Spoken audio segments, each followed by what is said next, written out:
আসসালামু আলাইকুম প্রিয় দর্শক। তো KLCC-তে এখানে আমার একজন লোক আসবে বাংলাদেশ থেকে। এখানে আসছি যে মানে তার সাথে একটু দেখা করার জন্য। তার আগ মুহূর্তে আমার একজন ভাইয়ের সাথে দেখা হয়ে গেছে, তিনি আমাকে ফলো করেন দীর্ঘদিন পর্যন্ত। তো তার ভিডিওটি করার উদ্দেশ্য হচ্ছে কি, আমি অনেক জায়গায় যাই, অনেক মানুষের সাথে দেখা হয়, তার কারো ভিডিও করি না। এখানে ভিডিওটি করার কারণ হচ্ছে যে তিনি বাংলাদেশ থেকে আসছেন, হ্যাঁ, এখানে আজ পর্যন্ত তিনি কোনো কাজ পান নাই। কেন কাজ পান নাই? তার একটাই কথা, ভাই আমার ধাড়ির কারণে আমি কাজ পাইতেছি না। হ্যাঁ, তিনি এখানে আজকে ঘোরার জন্য আসছেন, দেখে সেখান থেকে দৌড়ে আসছেন, ভাই আমাকে একটা কাজের ব্যবস্থা করে দেন, ধাড়ির জন্য আমি কাজ পাইতেছি না। তার মুখ থেকে শুনুন কেন তিনি ধাড়ির জন্য কাজ পাইতেছেন না। ভাই আপনার নামটা কি জানতে পারেন? আমার নাম রবিউল ইসলাম রাসেল। আপনার বাড়ি কোথায়? বাড়ি হইতেছে মুন্সিগঞ্জ। মুন্সিগঞ্জ। আচ্ছা, ঢাকা মুন্সিগঞ্জ। আচ্ছা, 2023 সালে মালয়েশিয়াতে আসছিলাম।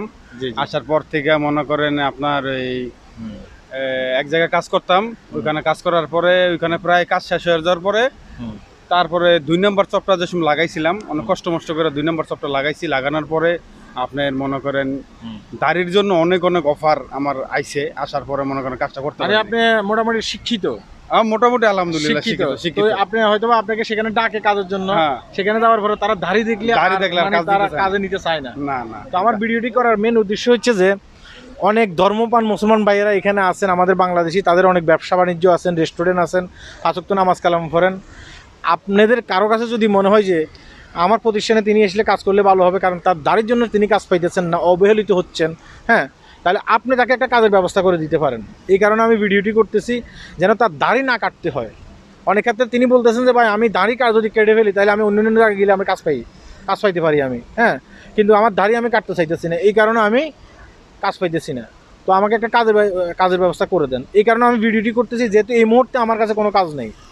যদি আপনাদের কাছে কোনো কাজ থাকে তাহলে অবশ্যই তার সাথে যোগাযোগ করবেন। আপনার ফোন নাম্বারটা কি বলা যাবে? হ্যাঁ, আপনার ফোন নাম্বারটা একটু বলে দেন, বলে দিলে একটু আস্তে ধীরে বলেন, হ্যাঁ, প্রয়োজন আমি আবার স্ক্রিনে দিয়ে দেবো, যেন ওই ফোন নাম্বার অনুসারে আপনার সাথে মানুষ যোগাযোগ করে আপনাকে একটা কাজের ব্যবস্থা করে দিতে পারে, যদি আমার এই ভিডিওটি মানুষে দেখে।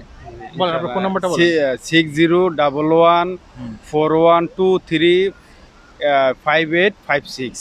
এটা আমার মালয়েশিয়ার নাম্বার। আবার বলেন। নাম্বার এটা আছে 601141235856। এটা আমার মালয়েশিয়ার নাম্বার। আচ্ছা, এটা হচ্ছে ওনার মালয়েশিয়ার নাম্বার। এটা হোয়াটসঅ্যাপ আছে? হ্যাঁ, হোয়াটসঅ্যাপ সবকিছু আছে এটাতে। সবকিছু এটাতে আছে?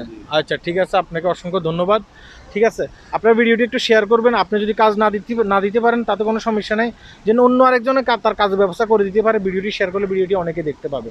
সবাই ভালো থাকবেন। ভিডিওটি আমি এখানে শেষ করছি। আল্লাহ হাফেজ।